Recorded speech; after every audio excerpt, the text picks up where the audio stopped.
ይሄ ጊዜ የምር ካስተዋልነው ብዙ ሐዘን ወድቆብናል፣ ብርቱ መዋረድ ደርሶብናል። እንደ ዓለም በመኖርና ባለመኖር መካከል ወድቀናል።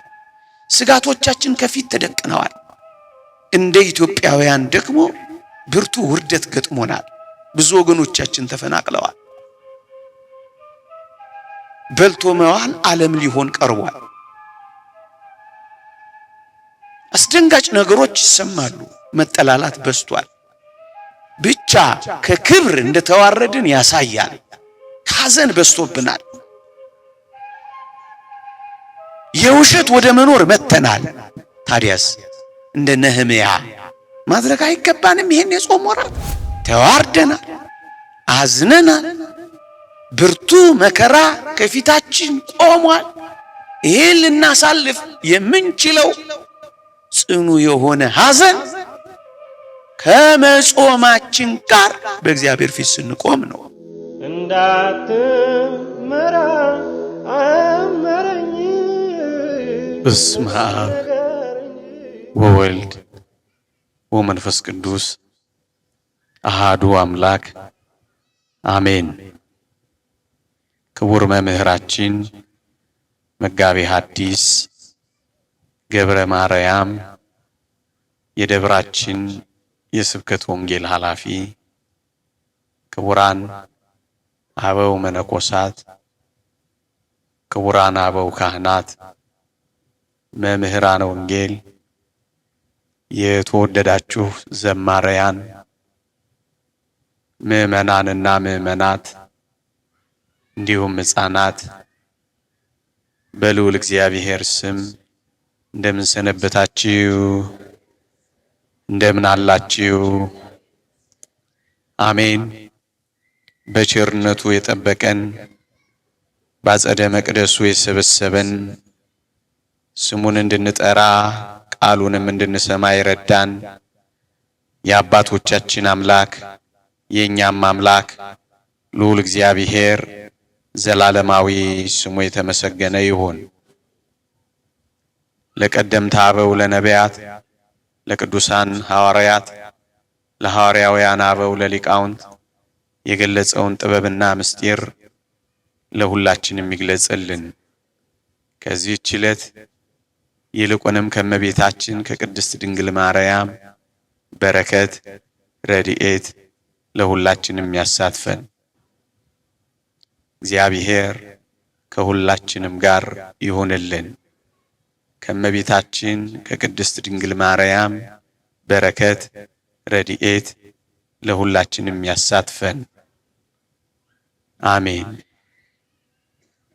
ክንፍ የሌለው ወፍ። ክንፍ የሌለው ወፍ ለጥቂት ደቂቃዎች የምንማርበት ርዕሳችን ነው። አባቶቻችን ሲያስተምሩ ጸሎት ማድረግ ይላሉ ነፍስን ለእግዚአብሔር ማስገዛት ነው ይላሉ። ነፍስን ለእግዚአብሔር መገበር ነው ይላሉ። ጸሎት ማድረግ መመጽወት ወይንም ደግሞ ገንዘብን ለሌሎች ማካፈል፣ እሱ ደግሞ ምጽዋት ማለት ነው። የገንዘብ መገዛት ነው ይላሉ። ወይም ለሕያው እግዚአብሔር ገንዘብን ማስገዛት፣ ገንዘብን መገበር ነው ይላሉ። ጾምሳ ተብለው ሲጠየቁ ደግሞ ጾምማ ስጋን ለሕያው እግዚአብሔር መገበርና ማስገዛት ነው ይላሉ። ለሕያው እግዚአብሔር አምልኮቱን የሚገልጽ አንድ ምእመን ስጋውንም ነፍሱንም ገንዘቡንም ያለውንም ጭምር ሲሰጥ ነው እውነተኛ አምልኮ የሚባለው። እየጾመ ባይጸልይ ስጋውን ብቻ ገበረ ይላሉ። እየጸለየ ባይጾም ነፍሱን እንጂ ስጋውን እምቢ አለ ይላሉ። ሁለቱን እንኳን አድርጎ ምጽዋትን ደሞ ቢከለክል ስስታም ሆነ ይላሉ። ኦርቶዶክሳውያን ጾማችን እግዚአብሔርን ማምለካችን ነው። ጸሎታችን ለሕያው እግዚአብሔር መገዛታችን ነው። ምጽዋታችንም ቢሆን የሱ መሆኑን ለሱ መገበራችንና መገዛታችንን ማሳያ ነው። እንዲህ ባለ የጾም ወራት እየጾማችሁ ካልጸለያችሁ አምልኳችሁ ጎዶሎ መሆኑ ነው። ስጋችሁን ብቻ እያደከማችሁ ነፍሳችሁን እየነፈጋችሁት እንዳይሆን ተጠንቀቁ። አምልኳችን ፍጹም እንድትሆን በመራባችን በጾም በመጠማታችን ለስጋ መገዛታችንንም ጭምር እያሳየ አብረነው ደግሞ እንደ ጸሎት ሰውነታችንን ከማቃጠላችን ጋር ጸሎታችንንም እያሳረግን ደግሞ የጾምነውን ምግብ እየመጸወትን ያኔ ነው አምልኳችን ፍጹም የሚሆነው። ኦርቶዶክሳውያን ቅድስት ቤተ ክርስቲያን በቅዱሳት መጻሕፍት ትምህርት ምክንያት ምግብን እንድንተው በጾምም እንድንታጠቅ የምታለማምድ ለምን ይመስላችኋል? ይውላችሁ በቅርብ ያለውን ምግቡን የሚተው ሰው በዓለም ያለውን ብዙ ነገር ለመተው አቅም የሚያገኝ ሰው ነው። እያላችሁ ስትተው አጠገባችሁ ሆኖ ስትንቁ ዓለምን ለመተው መንገድ ስለሚሆን ነው ከምግብ ጋር እኔና እናንተ ጥቂት ጊዜ እንኳን የምናርፈው። ወገኖቼ ያላችሁን ስትተው የሌላችሁን መመኘት ታቆማላችሁ። የራሳችሁን በመጾማችሁ ለሰዎች መስጠት ስትለምዱ የሌሎችን መመኘት ታቆማላችሁ። ጾምን እንደ ቀላል የጥቂት ጊዜ ቆይታ ብቻ እንዳታደርጉት። ይልቁንም ምግብን በተዋችሁ ቁጥር መመኘትን፣ ለምግብ መጓጓትን፣ ደግሞም መስገብገብን፣ ደግሞም ለቁሳዊ ነገር መተው ቀስ በቀስ እየተለማመድን እንድንመጣ ነው የጾም አንዱ ጥቅም። ወገኖቼ ጥልቅ የሆነ መንፈሳዊ ጥቅም እንዳለው ተመልከቱማ ወገኖቼ። እዩ እንደውም አባቶቻችን ምን ይላሉ? የሚጾም ሰው ለሰማዕትነት እንኳን በጣም ቅርብ ነው ይላሉ። ምክንያቱም ምግብን፣ መጠጥን፣ ማማርን፣ መጎናጸፍን፣ ሽቶ መቀባትን፣ መኩነስነስን፣ መኮፈስን፣ ኩራትን ደግሞም እንዳጠቃላይ የአይን አምሮትን የልብ ምኞትን ወደ መተው ስለሚደርስ ለሰማዕትነት ቅርብ ነው የሚሆነው። ሰማዕትነት እኮ ይሄን ዓለም መተው ነው። ያማረውን ነገር መናቅ ነው። የሚፈለገውን ነገር መርገጥ ነው። አዎ የሚጠጡትን ነገር እንኳን መተው እኮ ነው። ሰማዕትነት እኮ ከዚህ ነው የሚጀምረው። አሁን እንዲህ ባለ የጾም ወራት ምን እየተለማመደ እንደሆነ ሰውነታችን ታውቃላችሁ? መተውን እየተለማመደ ነው። መራብን እየተለማመደ ነው። መጠማትን እየተለማመደ ነው። ወገብ መንቀጥቀጥን፣ እግር መቆራመድን፣ ሰውነት መላላትን፣ መቅለልን፣ የመንፈስ ልዕልናን እያገኘን ነው ምን ሄደው። ይሄ ወደ ምንድነው የሚያቀርበን? ጽኑ ወደ ሆነች የሰማዕትነት ሕይወት ነው የሚያስጠጋን ወገኖቼ። ዝም ብሎ ሰማዕትነት አይገኝም። ትንሹን ነገር እንኳን በመናቅ በቀላሉ ነገር ላይ ኃይል በማግኘት ነው የሰማዕትነት ትምህርት ቤት ናት ያሉት። ለካ ለዚህ ነው አባቶቻችን። ምን እየተለማመዳችሁ እንደሆነ ታውቃላችሁ? ማለትን ይህን ዓለም መናቅን፣ የላመ መተውን፣ የጣመን መናቅን ስትለማመዱ ቀስ እያላችሁ ትልልቅ ነገሮችንም ወደ መተው ትመጣላችሁ። አንድ ብፁዕ አባትን አንድ ጥያቄ ጠየቅናቸው። መጥምቀ መለኮት ቅዱስ ዮሐንስና ነቢዩ ኤልያስ ነገስታትን ሳይፈሩ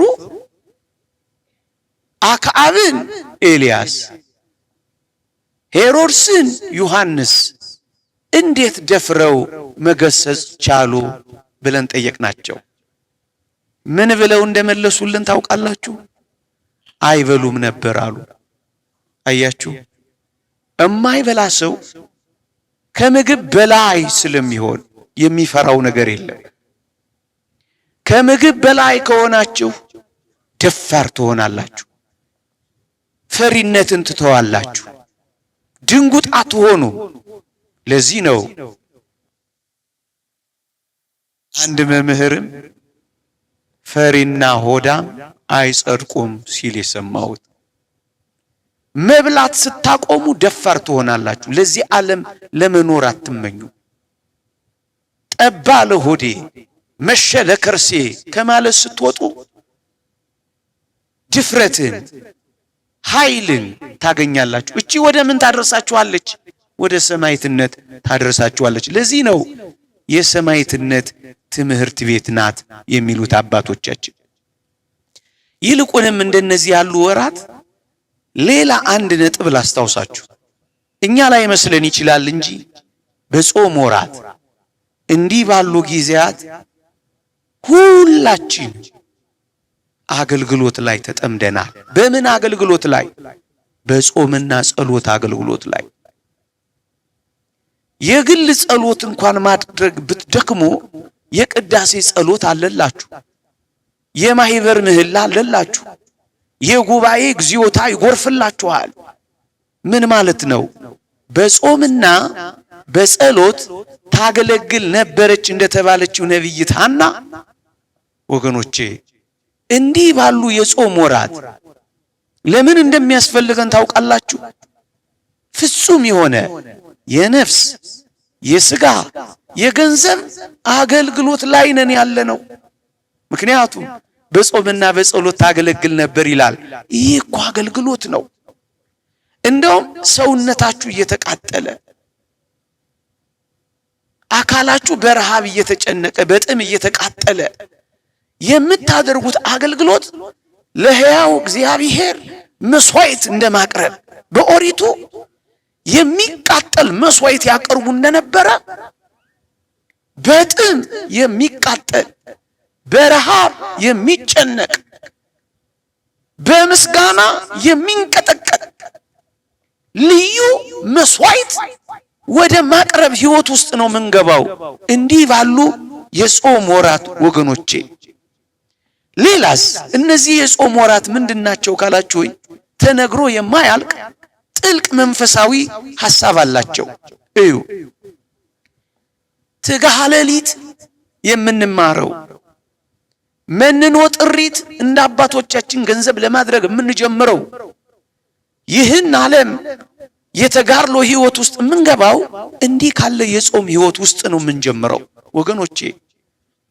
እንደ ሰማዕታት ሰይፍ እንደ ሰማዕታት መንኮራኩር ውስጥ እንኳን ባንገባ እቶን እሳት ውስጥ እንኳን ባንጣል ጥቂት በጥቂት በመራብ በመጠማት የሚያስፈልገንን ነገር አጠገባችን እያገኘን አይሆንም ብሎ በመጨከን ተጋድሎን እንለማመዳለን ወገኖች። ይሄን ወቅት ኃጢአትን ለመተው የተጋድሎ መጀመሪያ ወቅት አድርጉት። እንደ ልማድ፣ እንደ አዋጅ፣ እንደ ትእዛዛት ከርሞ እንደሚመጣ የዓመት ልምድ አደራችሁን እንዳትቆጥሩት። እና ምን እናድርገው ካላችሁኝ ጥልቅ ወደሆነ ወደ ተጋድሎና ሊያድግ ወደሚችል ዓለምን ወደሚተው ቅድስናን ወደሚጎናጸፍ በሌሊት መትጋትን ሌሎች ያሉንን ነገሮች መተውን እነዚህን የምንለማመድበት የተጋድሎ ናት እናድርገው። እዩ ትላንት የነበራችሁ አንድ የጸሎት ጊዜ ከሆነ ይህንን ጊዜ አንድ ከቻላችሁ ሁለት ከቻላችሁ ሶስት ወይም አላርማችሁን ሞልታችሁ ጌታ ሆይ በመንግስትህ በመጣህ ጊዜ አስበኝ፣ ጌታዬ ኢየሱስ ክርስቶስ ሆይ ማረኝ እያላችሁ እንኳን ሰባቱን የጸሎት ጊዜያት ሕይወታችሁ ለማድረግ በገር የምትለማመዱበት ጊዜ አድርጉት። ቁጥብ የምትሆኑበት፣ ጭምት የምትሆኑበት፣ ብዙ ንግግር የምታቆሙበት፣ ብዙ የምታደምጡበት፣ ከአጋንንትና ከርኩሳት መናፍስት ከእኩያት ፍትወታት ጋር ለመጋደል ትምህርት ቤት አድርጓት። የተጋድሎ ትምህርት ቤት አድርጓት። ለዚህ ነው ቤተክርስቲያን እነዚህን ጊዜያት የምንሰጥበት። ይልቁንም ደግሞ ወገኖቼ እንዲህ ያሉ የጾም ወራት ከልዑል እግዚአብሔር ጋር ከተወደደች ከመቤታችን ጋር አብረውን ከሚኖሩ ድል ከነሱ ከበኩራት ማህበር ጋር እንደ ደመና ዙሪያችንን ካጀቡን የቅዱሳን ማህበር ጋር መላእክት ጋር ምን ሆነበትን ጊዜ ከፍ አድርጉት። ምናልባት ትላንት ከትላንት ወዲያ አጫጭር ጊዜያት ሊሆናችሁ ይችላል። ቤተ እግዚአብሔር ማትመጡበት፣ ጽሞና ማታገኙበት፣ ጸሎት ማትጸልዩበት፣ ገባ ወጣ የምትሉበት ጊዜ ይሆናል። እነዚህ ጊዜያት ግን ረዘም አድርጉበት። ረጅም ምሽቶች ልክ እንዲህ ያለ ወንጌል የምንሰማበት ቢገባንም ባይገባንም ቢረዳንም ባይረዳንም ብናውቀውም ባናውቀው ጥልቅ ስለሆነው የተጋድሎ ሕይወታችን ረጅም ቤተሰባዊነት የምትመሰርቱበት ረጅም ጊዜ ከእግዚአብሔር ጋር መነጋገር በጀመራችሁ ቁጥር ፍቅር ያድርባችኋል። መላቀቅ አይሆንላችሁ። በትንሽ የምትጀምሩት እግዚአብሔርን ማናገር ስትተውት ይርባችኋል፣ ስታቋርጡት ይጠማችኋል። የሁል ጊዜ ሕይወታችሁ እንዲሆን ያነሳሳችኋል። ምን ማለት ነው? ቤተሰባዊ ሕይወታችሁን ይጨምርላችኋል። ጸሎታችሁ ያድጋል። በእግዚአብሔር ቤት ያለው ቆይታችሁ ያድጋል። ወንጌል የመስማታችሁ እድል ይሰፋል። ስለ ኃጢአታችሁ የምታስቡበት ለሕያው እግዚአብሔር ምስጢራችሁን የምትነግሩበት ጊዜ ይሰፋል። እግዚአብሔርን ትራቡታላችሁ። እግዚአብሔርን ትጠሙታላችሁ። እግዚአብሔርን ትናፍቁታላችሁ። ነብዩ እንዳለው ዋላ ወደ ውሃ ምንጭ እንደሚናፍቅ አቤቱ ነፍሴ ወደ አንተ ትናፍቃለች እንዳለው ዋላ ተራራ ላይ ነው የሚኖረው። ውሃ በጣም ሲጠማው ከተራራው ግርጌ በፍጥነት ተንደርድሮ ይወርድና ምንጮቹ ጋር ዘወር ዘወር እያለ ከምንጮቹ ይጎነጭና ይረካል። በጣም ደስ ሲለው መኖሪያው ይናፍቀውና ተራራው እንደገና ወደ ተራራው በሩጫ ይገሰግሳል። ዋላ በሩጫ ወደ ተራራው የገሰገሰ ጊዜ እንደገና ላብ ያልበዋል። ሮጧልና ሰውነት ውስጥ የገባው ውሃ ተን ሆኖ ይሄዳል። ልክ ተራራው ላይ ሲደርስ እንደገና ውሃ ይጠማል። እንደገና ምንጮቹ ይናፍቁታል። እናስ እንደገና ይወርዳል፣ እንደገና ይወጣል፣ እንደገና ይወርዳል፣ እንደገና ይወጣል። ዋላ ወደ ውሃ ምንጭ እንደሚናፍቅ አቤቱ ነፍሴ ወደ አንተ ትናፍቃለች ማለት ይሄ ነው። ሁል ጊዜ እግዚአብሔርን ማናገር ሕይወታችሁ ይሆናል። ምን ሆናችሁ? ቤተሰባችሁ የተወደዱ ልጆቻቸውን እንደምትናፍቁ፣ ወላጆቻችሁን እንደምትጠሙ፣ የምትወዱትን ለማየት እንደምትናፍቁ ቤተሰብ ስለምትሆኑ ይናፍቃችኋል። ከዕለታት አንድ ቀን ወረት አይደለም የሚሆነው፣ ማስቀደስ ሕይወታችሁ ይሆናል። መጸለይ የነፍሳችሁ ነፍስ ይሆናል። እግዚአብሔርን ማናገር ፍቅር ይሆንባችኋል። እነዚህ የጾም ወራት አንዱ የሚጠቅሙን ነገሮች እነዚህ ለኛ በማበረከት ነው የሚጠቅሙን ወገኖቼ። ሌላው ጥልቅ መንፈሳዊነት ምን እንደሆነ ታውቃላችሁ? በእነዚህ ወራት የምናገኛቸው እዩ። በመጾማችሁ ምክንያት በመጾማችን ምክንያት ስንራብ ስንጠማ ሳንወድ በግዳችን ይደክመናል። ጉልበታችን ይላላል፣ ኃይላችን ይከስማል። በዚህ ምክንያት ምን እናደርጋለን? ድካማችንን የምናውቅ ሰዎች እንሆናለን። ለካ ካልበላን መቆም የሚያቀተን አቅመ ቢስ መሆናችንን እንረዳለን። ድካሙን የሚያውቅ ሰው ደግሞ ሁል ጊዜ ረዳት እንደሚያስፈልገው ያምናል። በራስ መተማመኑን ያቆማል። ትምክህቱንና ትዕቢቱን ይገፈትራል። አንድ መመኪያ ብቻ ይፈልጋል። ምክንያቱም ድካሙን ያውቃላ። ካልበላው የማልቆም፣ ካልጠጣው የማልኖር ለካ ምስኪን ነኝ ይልና የአምላኩን መግቦት ደግሞም ጥበቃውን አምላካዊ እርዳታውን ትምክህት ማድረግ ይጀምራል። ምክንያቱም አቅሙን ያውቃላ። ብዙ ሰው አይታችሁ ከሆነ ጡንቻው የፈረጠመ ጉልበቱ የበረታ የሆነ እንደሆነ የትኛውንም ነገር እንደሚያሸንፍ ስለሚያምን አኩራፊ ተናዳፊ ይሆናል። ምድር ላይ አይታችሁ ከሆነ እንዲህ አይነት ሰዎች ብዙ ጊዜ ሰው እጅ ላይ ሲወድቁ ታያቸዋላችሁ።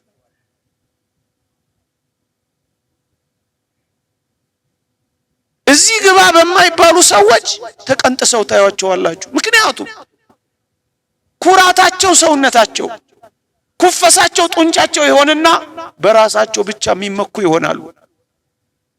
ይልቁኑ ግን በመጾሙና በመራቡ ምክንያት ደካማ መሆኑን የሚገነዘብ ሰው የአምላኩን ኃያልነት ይረዳል።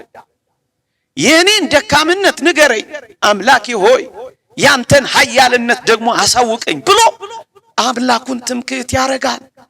በጾም ወራት ውስጥ የምናገኘው ጥልቅ ሕይወት ደካማነታችንን ማወቅ፣ አቅመ ቢስነታችንን መረዳት፣ ድካማችንን ማወቂያ፣ ረዳት መፈለጊያ፣ መጠጊያ፣ ኃይል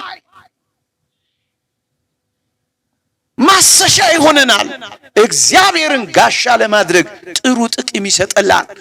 አምላካዊ ኃይሉን ደጅ መጥኛ ይሆነናል። ኦርቶዶክሳውያን እንደውም መጽሐፋችን ሌላ ነጥብ ደግሞ ያነሳል። በእርግጠኝነት አንድ እውነት እንነጋገር ኦርቶዶክሳውያን፣ ልንተገብረው የሚገባ እውነት እዩ። ክርስቲያኖች ሆይ ፍትሐ ነገሥታችን እንዲህ ያዛል። የምትመጸውተው የምትሰጠው ብታጣ እንኳን ይላል ጾምና መጽውተው ይላል። በሞቴ ቢቻል እንደው ስርዋጽ ሐሳብ አምጥቼ እንደሆነ ማሩኝ። እነዚህ የጾም ወራት ሲያልቁ የቁርሳችን የምሳችን ቢጠራቀሙ ስንት ድሆችን ይመግቡ ይሆን? ስንት የተሰበሩትን ማቆም ይችሉ ይሆን? አጠራቅመን የምንበላው አይደል? ጾምና ስጣቸው። ለማን መራብን የምታየው ይላል ለሚራቡት እኮ እንድትራራ ነው ይላል። የኛን ድካም ብቻ አይደለም በዚህ ውስጥ የምናውቀው የሌሎችንም ድካም ነው። ለካ ረሃብ እንደዚህ ናት። ለካ ይኸውላችሁ ወደን ፈቅደን የምንራበው ሳይወዱ ሳይፈቅዱ የሚራቡትን እንድንረዳ እኮ ነው። አያችሁ፣ በጸሎት ነፍሳችንን በምጽዋት ገንዘባችንን የምንሰጠው የሚራቡና የሚጠሙ የሚጨነቁና የሚያዝኑ የሚተክዙ እንዳሉ የምንረዳው እንዲህ ባሉ የጾም ወራቶች የሚኖሩን ጥልቅ ህይወቶች ናቸው። ከጾምክ የጾምከውን ለመመጽወት ጣር። ምግብህን ከተውክ አስቤዛውን አትጨምረው፣ ለጎደለው ሰው ሙላው። ያንተ ትርፍ ያንዳንዶችን ጎዶሎ እንዲሞላ አድርገህ አዘጋጀው። እግዚአብሔር ደስ የሚሰኘው አንተም የሌሎችን ረሃብ አውቀህ ለሌሎች ረሃብ ምትራራው መራራት ይኖራል። ችግርን ያየ ሰው ይራራል። ማዘንን ያየ ሰው ያዝናል። ረሃብንም መጠማትንም የሚያይ ሰው ስለ ተራቡና ስለ ተጠሙ ሰዎች ይገባዋል። ቀምሷላ። ለምን ነው የምንራበው? ድካማችን እንድናውቅ ብቻ እኮ አይደለም፣ የሌሎችንም መራብ ጭምር እንድናስተውል ነው ወገኖቼ። አንዱ ነጥብ ይሄ ነው። ሌላ ግን በጥልቀት የእውነት እንዲህ ባሉ የጾም ወራት ብቻ ሳይሆን በእያንዳንዳችን ህይወት ውስጥም ለውጥ እንድናመጣ ከፈለገን ጾም እንዴት አስፈላጊ መሰለቻችሁ? አንዳንዶቹን እንነጋገር። ዘርዝሬ ከማውራቴ በፊት ማር ይስሐቅ እንዲህ ይላል፣ ቀስ ብዬ ላንብበው። ጾም ቁስለ ነፍስን የምትፈውስ ኃይለ ፍትወትን የምታደግ የበጎ ምግባራት ሁሉ መጀመሪያ ከእግዚአብሔር የምታሰጥ የወንጌል ሥራ መጀመሪያ የጽሙዳን ክብራቸው የደናግል የንጽህናቸው ጌጣቸው የንጽህና መገለጫ የጸሎት ምክንያት እናት የእንባ መገኛ መፍለቂያ አርምሞን የምታስተምር ሰውነትን በእግዚአብሔር ፊት በማዋረድ ትህትናን ገንዘብ ለማድረግ የምትረዳ መድኃኒተ ነፍስ ናት ይላል። ይሄ ጥልቅ ዝርዝር አለው ወገኖቼ። ወጣቶች ፍትወታት ስበላ ስጠጣ አስቸግረውኛል፣ ህልመ ሌሊት ይረብሸኛል፣ ተኛ ይለኛል፣ ዝሙት ፈጽም ብሎ ይገፋፋኛል፣ የሐለዮ ሐሳብ ያንገላታኛል ካላችሁ እውነተኛ ድል ማድረጊያ ቁልፍ እየኖራችሁበት ነው። አስባችሁት ከኑሩበት። የዝሙትን ጾር የምታደክም እንደ ጾም ያለች ማናት? ኃይለ ፍትወትን ድል የምትነሳ እንደ ጾም ያለች ጉልበተኛ ማናት? ወገኖቼ አንድ ሁለተኛስ ተናገር ይለኛል፣ ጸጥታ አይስማማኝም፣ እርጋታ አልሆንልኝ አለኝ። ተክለፍላፊ ነኝ፣ ምን ላድርግ? ጸጥታን እርጋታን የምታስተምር የጭምትነት በሯ ጾም ናት እኮ። ተናጋሪ አትሆንም፣ ዝም ነው የምትለው። ለበጎ እንኳን ዝም ትላለህ፣ ሲናገሩ እንባ ታፈሳለህ፣ አቅም አይኖርም። ለክርክርና ለጾም ብለህ ማነው ለጥል ብለህ አትጾምም፣ ዝም ትላለህ። ጭምትነት ትሰጣለች፣ አርምሞን ታለማመዳለች። ከፍ ያለ የዝምታና የጽሞና ህይወት የሁል ጊዜ ታላብሳለች። ምንድናት እሷ? እንደ መላእክት ታኖርሃለች፣ እንደ አባ እንጦንስ እንደ አባ መቃርስ ደግሞም እንደ መላእክት ዝምተኛ ታረጋለች። ለዚህ እኮ ነው አባቶቻችን ብዙም አይናገሩት፣ ብዙም አይለፈልፉት፣ ብዙ አስተያየትም አይሰጡት። እንኳን በማያገባቸው በሚያገባቸው እንኳን ዝም የሚሉት፣ ሲወቀሱ ነኝ የሚሉት ለምን ይመስሏችኋል? እዚህ ዝምታ ላይ፣ እዚህ አርምሞ ላይ፣ እዚህ ጭምትነት ላይ፣ እዚህ ጸጥታ ላይ አድርሳቸዋለች። ከመከራ ደጅ መጥኛ የንስሐ መገለጫ ስለምትሆን ወገኖቼ በአጠቃላይ የጽድቅ በር ለመሆን የተዘጋጀች እቺ አሁን የምንኖርባት ናት። ግን የሁል ጊዜ እንድናረጋት ነው ወገኖቼ። እንደው እውነተኛ ጾም ስንጾም ወገኖቼ፣ እውነተኛ ጾም ስንጾም ይውላችሁ በኋላም ልመለስበት ይችላልው ጊዜ ካገኘው እውነተኛ ጾም ስንጾም እንደው እንደዚህ በመስበው የአባቶቻችን ሕይወት ተመልከቷቸው እየጾሙ በጾም እየታጠቁ ፊታቸው ያበራል ከሳው አልከሳው ጠቆርኩ አልጠቆርኩ ከሚል ሐሳብ በላይ ነው ምግብ እንደማያኖራቸው ያውቃሉ መጠጥ እንደማያሰነብታቸው ይረዳሉ እዩ እነዚያን ሶስት ሕፃናት በህሊናችሁ እያሰባችሁ ከዚህ በኋላ የምናገረውን ቃል ከልባችሁ አስተውሉ እዩ መክሳት የለ ወፍረዋል ሌሎቹ እስኪደነግጡ ድረስ ጥሬ የቆረጠሙ አምሮባቸዋል ይሄ እኮ በአባቶቻችን የተደረገ በእኛም ሕይወት እኮ ሊሆን የሚችል ነው ለምንድን ነው ጥቅስ ብቻ የምናረገው ሳትበላ ትወፍራለህ ሳትበላ አትጠቁርም ታበራለህ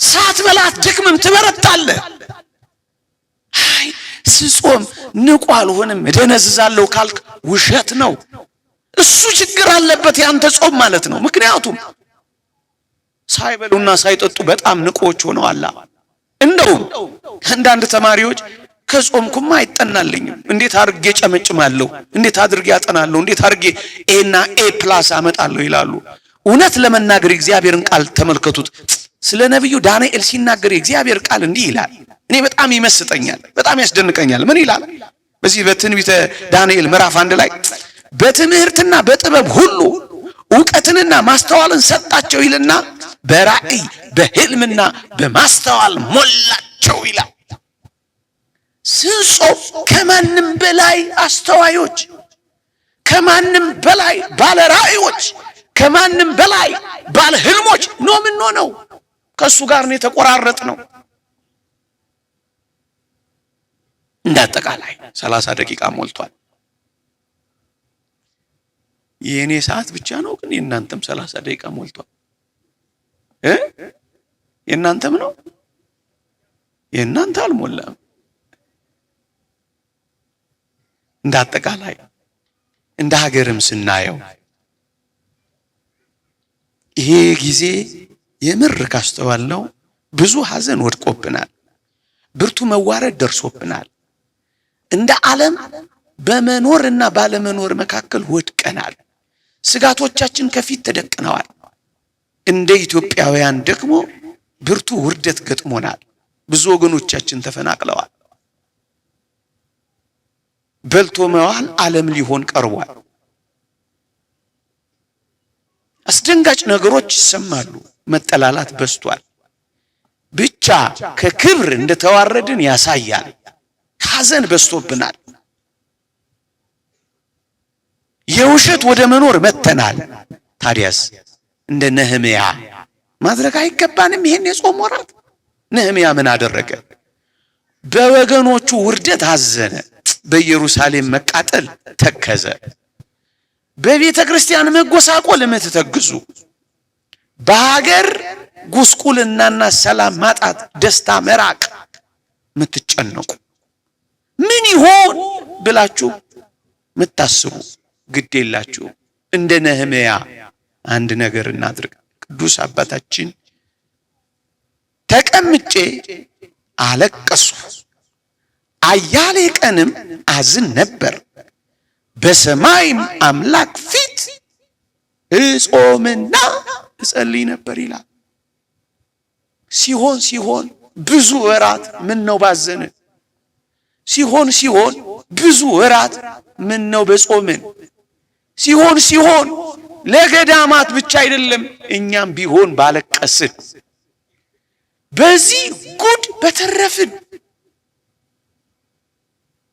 አያሌ ቀንም ጨምረን ምን ነው ባዘንን ምን እናድርግ በቤታችን በቤተ ክርስቲያንም አደራችሁን ተዋርደናል አዝነናል ብርቱ መከራ ከፊታችን ቆሟል ይሄን ልናሳልፍ የምንችለው ጽኑ የሆነ ሐዘን ከመጾማችን ጋር በእግዚአብሔር ፊት ስንቆም ነው ስለዚህ ነገር ጸለይኩ የምትሉት ነገር ደግሞ ይኖራል ስለምን? ስለ ልጆቻችሁ፣ ስለ ወገኖቻችሁ፣ ስለ ስራችሁ፣ ስለ ትዳራችሁ፣ ስለ ነጋችሁ፣ ስለ ተስፋችሁ፣ ስለ ቤተ ክርስቲያናችሁ፣ ስለ ሀገራችሁ፣ ስለ ወንድማማቾች መጠላላት፣ አንድ ሆነው ስለ መገፋፋት፣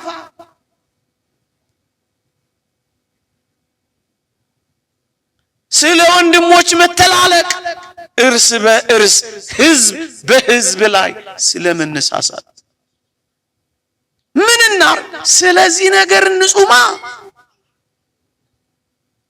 እንደ ልማድ እንደሆነ ነገር አይደለም፣ አደራችሁን ስለዚህ ነገር ጾምን በሉ። ዕዝራ እንዲህ ነው ያለው፣ በፈጣሪያችን ፊት ሰውነታችንን እናዋርድ ዘንድ ጎዳናችንን የሚያቀናልን ዘንድ ለልጆቻችንና ለፍጥረቱም ሁሉ ጎዳናቸውን ያቀናላቸው ዘንድ አዋ በሚባል ወንዝ ጾምን እንጹም ብዬ አዋጅ ነገርኩኝ። ስለዚህም ነገር ጾምን፣ ወደ እግዚአብሔር ለመንን፣ እርሱም ተለመነን። ስለዚህ ነገር በሉና እስኪ ጀምሩ። ስለዚህ ነገር ጾሙ፣ ለምኑ፣ እግዚአብሔር ይለመንናል። ያለ ሐሳብ አትጾሙ፣ ያለ ጉዳይ አትምጡ። ትልቅ አጀንዳ ያለን አትርሱ። ጉዳይ አለን፣ የልጆቻችን ጉዳይ አለን፣ የወገኖቻችን ያገባናል፣ ሸክም አለብን። ስለዚህ ነገር ጾምን። ቢያንስ እንደ ግል ደግሞ የንስሐ መመለሻችን እናድርገው።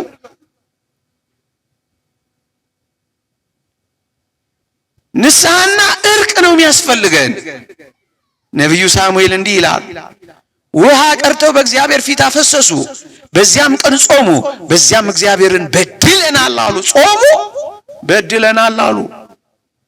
ረሃብ ብቻ እንዳይሆን፣ መጠማት ብቻ እንዳይሆን፣ ልማድ ብቻ እንዳይሆን፣ መሰብሰብ ብቻ እንዳይሆን፣ ያዘቦት ኑሮ ብቻ እንዳይሆን፣ አንድ ብርቅ ነገር ከከተትንበት በድለናል ብቻ ማለት ነው። ስንጾም በድለናል ከማለት ጋር ራሳችንን ከማዋረድ ጋር ብርቱ ያጋንንት ውጊያና ፈተና አለብን። ምን እናድርግ? ማር ይስሐቅ እንዲህ ይላል፣ አንተ ስትጾም ሲያይ ይላል ዲያብሎስ ኢየሱስ ክርስቶስን ነው የሚያየው። ለክ ገዳመ ቆሮንቶስ ነው ትዝ የሚለው ይላል። ውጊያ ይጨምራል፣ ፈተና ይበዛል። እናስ እንደገና ብርቱ ጸሎት ማድረግ ያስፈልጋል። ክፉ ባላጋራ ሰይጣን ከሰው አንዱን ጾሞ ሲጾም ሲያየው ጌታን ያየ እንደሚሆን ያክል ይፈራል። አሁን ፍርሃት ላይ ነው። ስትወጣ ደግሞ ይጠብቅሃል። ጀምራ አትተው፣ ወጣ አትውረድ፣ ተቀድሰ አትርከስ፣ ገብታ አትውጣ፣ ሞክራ አትፎርሽ፣ በዚሁ ቀጥል። እነዚህ ወራት እንዴት ደስ ይላሉ! አበሳይተው ሲመጣ ይደፍቃል። እንደሱ አታድርግ። ሊቀ ካህናት ከሚሆን በጌታ ከተሰጠን በጾም ኃይሉ ያጋንንት ኃይሉ ትደክማለች። ከዚህ ከጾም የሚጸና ምን ጋሻ አለ? ከአጋንንት ጋር ለመዋጋት ለልቡና ጽናትን የሚሰጠው እንደ ጾም ያለ ምን አለ? ይኸውም ክብር ይግባውና ክርስቶስን ለማገልገል መራብ ነው ይላል። ክርስቶስን ለማገልገል በመራብ ዲያብሎስን እናስደንግጥ፣ ኃይል እናገኝ፣ ብርታት እናገኝ። የገዳመ ቆሮንቶስ በረከት በእኛም ላይ እንዲሆን፣ የሐዋርያት የጾም በረከት በእኛም ላይ እንዲሆን፣ ከጾምና ከጸሎት በቀር አይወጡም እንዳለ ከጾምና ከጸሎት በቀር ያለንን ከጾም ውጪ ምን ድል መሻለ? በማንኛውም ጊዜ ባይታወጅም የጾም ኃይል አጋንንትን ያደክማል ወገኖቼ። የጾም ኃይል ጥቂት ነገሮችን ልናገርና ላብቅ። እዩ፣ አንዳንዶች ብዙ መመገብ እንጂ የሚያደክመው ሰውነትን ህዋሳትን የሚያቀጭጨው መጾም አያቀጭጭም። አደራችሁ እዩ፣ ብዙ የሚበላ ሰው አይደለ ፋርማሲ የሚመላለሰው፣ ምግብ ቀንስ የሚባለው፣ አይነት አታብዛ የሚባለው፣ ብዙ ሰው መጾም የሚያደክም ይመስለዋል። አይደለም፣ ብዙ መመገብ ነው የሚያደክመው ወገኖቼ። ከዳን እስከ ቤርሳቤ የገዛው ዳዊት እኮ ጾም እየጾመ እኮ ነበር ወገኖቼ። አዎ ጥበብና ማስተዋል የተገለጸለት ነብዩ ዳንኤል 3 ደቂቅ እየጾሙና እየጸለዩ እኮ ነው። አዎ ባጭር ያልተቀጩት ረዝም እድሜ የኖሩት እኮ እየጾሙ እኮ ነው፣ ቅጠል እየበሉ። እንደውም ያኛው ነው ልብ ላይ መጥቶ የሚዘጋ፣ ጉበት የሚያሳብጥ፣ አንጀት የሚልጥ፣ ጸባይ የሚቀያየር፣ በሽታ የሚደራርብ። እንደውም ኢትዮጵያውያን ጥቂት የጾም ወራት ቤተክርስቲያን ስለሰጠችን ይመስለኛል እንዲሁ የምንኖረው የት እናመጣው ነበር።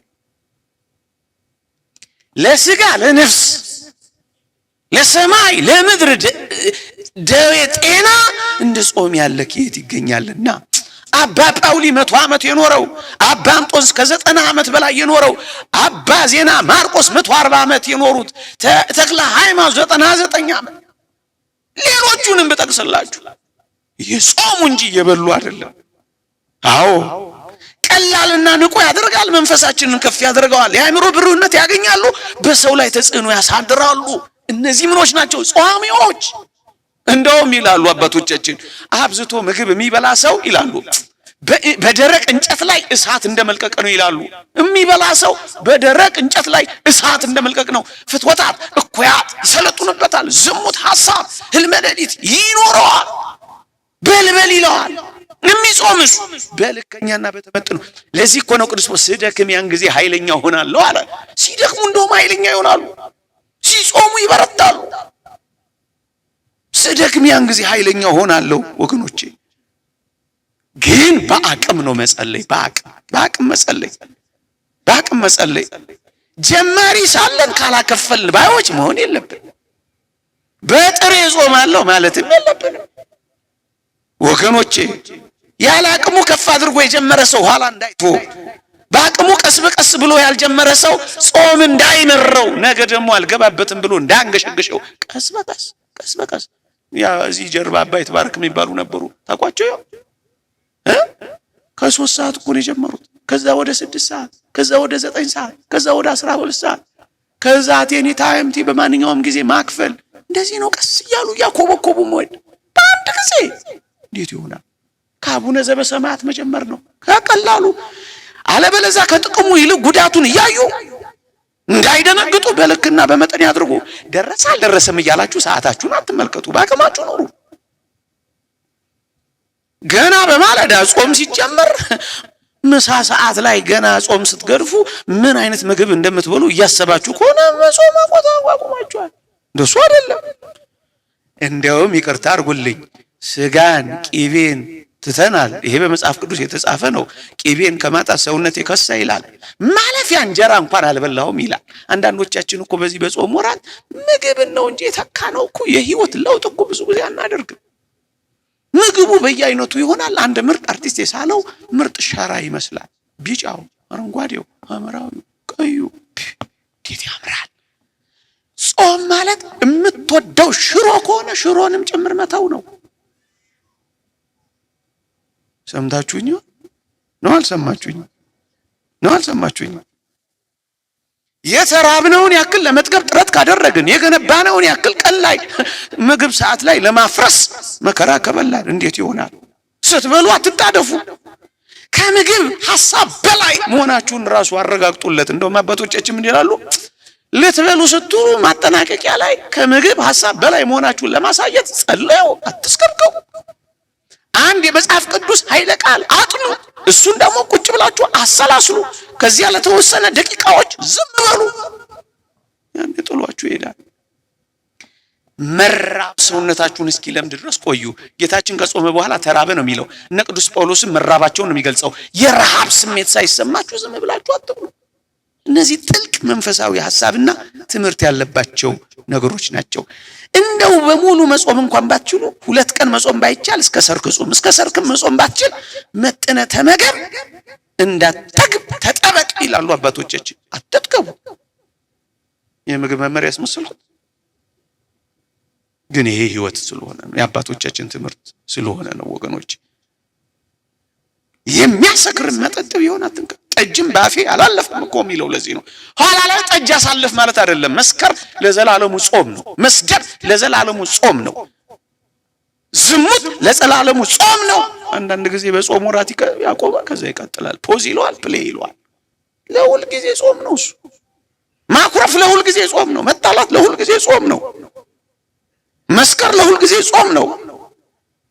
ምስኪኖች እንዳልሆነ አንዳንዴ በረሃብ ስጋችንን በክፉ ስራው ደግሞ ነፍሳችንን እንዳንጎዳ ከክፉ ስራም ከምግብም መቆጠብ ነው ያለብን። ይሄ ነው እውነተኛ ጾም የሚባለው ወገኖች። እውነተኛ ጾም የሚባለው አንዳንዴ ቀለል እናደርጋለን። በቃ ቀለል አድርገን መጠጣትስ ምንም የለው። ያን አባት ታሪክ አልሰማችሁ? አንዲት ሴት ድል አረጋዋለሁ ይሄን አባት ብላ ከመንደር ትሄዳለች። ዘማ ሴት ናት አሉ። ትሄድና ይዛው ትመጣና ምን ብላ ነው ያታለለችው? ልጅ አስቸጋሪ ጸባይ አመጣ፣ እባክህ ቤቴናና ምከርልኝ አለችው። እሷ ከዘማውያን ጋር ተወዳድራ ተፎካክራ ነው እኔ አስተዋለሁ ብላ ይዛው እንደመጣች በሩን ዘጋች። ሕፃን ልጇ አለ እኮ ምከርልኝ አለችው። እሷ ግን ምን አደረገች? ወይን አስቀመጠችለት፣ ሕፃን ልጅና ሰይፍ አስቀመጠች። እሷን ርቃኗን ቆመችና ወይ ሕፃኑ ልጅ ግደል በሰይፍ፣ ወይ ከኔ ጋር ዝሙት ስራ፣ ወይ ደግሞ ይሄንን ወይን ጠጣ አለችው። ሲያስበው መግደል ግዙፍ ነው፣ ሲያስበው ዝሙት እጅግ አደገኛ ነው። ወይኗን በጠጣ ይሻላል አለ። ያረጋ መጨረሻ ላይ ከሷ ጋር በዝሙት ወደመ። ከዛስ ይሄ ሕፃን አይቶኛል አለና ገደለው። ትንንሾቹ ትልልቆች ይወልዳሉ። እየሰማችሁኝ ነው? ብቻ ላሳጥረው 30 ደቂቃ ብዬ 15 ደቂቃ ቫት ጨምሬበት ቁጭ አልኩ። ይቅር ይበለኝ በእውነት። ታዲያቺ ክንፍ የሌላት ጾም ያልከው ነገር ማን ነው? ክንፍ የሌላት ወፍ ያልከው አለ እንዴ በምድር ላይ? እኔ እንጃ። አባቶቻችን የጻፉትን አይቻለሁ። ክንፍ የሌለው ወፍ የሚባለው ጾም ያለ ጽኑ ጸጸትና ንስሐ ክንፍ የሌለው ወፍ ነው። ምን የሚያረግ ወፍ ነው፣ ግን መብረር አይችልም። ወፍ ነው፣ ከፍ ማለት ግን አይችልም። ወፍ ነው፣ እንደ ጓደኞቹ ግን ሰማይን አይም፣ ምድር ለምድር ነው የሚዞረው። ንስሐ የሌላት መታረቅ የሌላትም ጾም ክንፍ እንደሌላት ወፍ ናት ይላሉ። በጎ ነገር ሊደረግላቸው ለነዚህ ወገኖች አትጸልይላቸው።